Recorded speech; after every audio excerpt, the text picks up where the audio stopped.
नमस्कार, मैं शालिनी और आप देख रहे हैं प्रयागराज न्यूज। आइए बढ़ते हैं आज की बड़ी खबर की ओर। भारत के लोकतंत्र में आज एक अहम पड़ाव आया है।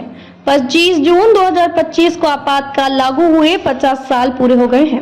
इस मौके पर प्रधानमंत्री नरेंद्र मोदी ने आपातकाल को भारतीय लोकतंत्र का सबसे काला अध्याय बताते हुए इस संविधान हत्या दिवस करार दिया। प्रधानमंत्री ने उन लोगों को नमन किया जिन्होंने उस दौरे में लोकतंत्र की रक्षा के लिए संघर्ष किया, जेल गए और अभिव्यक्ति की आजादी की आवाज बने।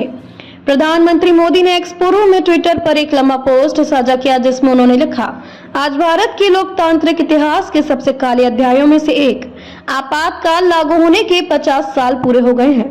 भारत के लोग इस दिन को संविधान हत्या दिवस के रूप में याद करते हैं। उस दिन भारतीय संविधान में निहित मूल्यों को दरकिनार कर दिया गया था।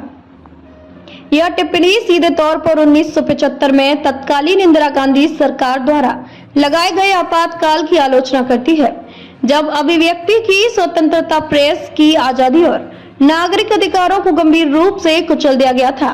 प्रधानमंत्री मोदी ने अपने पोस्ट में उन हजारों राजनीतिक कार्यकर्ताओं, सामाजिक नेताओं और पत्रकार को भी श्रद्धांजलि दी जिन्होंने आपातकाल के खिलाफ संघर्ष किया था। हम आपातकाल के खिलाफ लड़ाई में डटे रहने वाले हर व्यक्ति को सलाम करते हैं। ये पूरे भारत से हर क्षेत्र और विचारधारा से आए लोग थे। उनका सामूहिक उद्देश्य था भारत के लोकतांत्रिक ढांचे की रक्षा करना। मोदी के अनुसार यह वही संघर्ष था जिसने कांग्रेस को लोकतंत्र बहाल करने और चुनाव कराने के लिए मजबूर किया है, जिसमें उसे बुरी तरह हार का सामना करना पड़ा।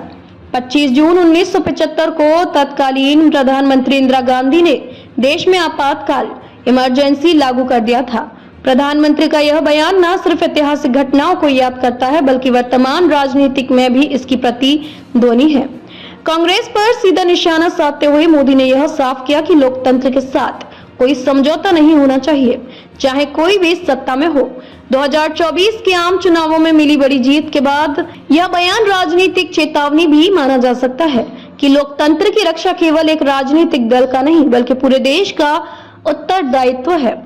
आपातकाल की 50वीं वर्षगांठ ने एक बार फिर लोकतंत्र, नागरिक अधिकारों और अभिव्यक्ति की स्वतंत्रता की महत्ता को उजागर किया है। प्रधानमंत्री मोदी का यह बयान उन मूल्यों की पुनः पुष्टि है जो भारत को एक जीवंत लोकतंत्र बनाते हैं। खबरों में अब तक के लिए बस इतना ही। फिर होगी आपसे मुलाकात, तब तक के लिए नमस्कार और देखते रहिए प्रयागराज न्यूज।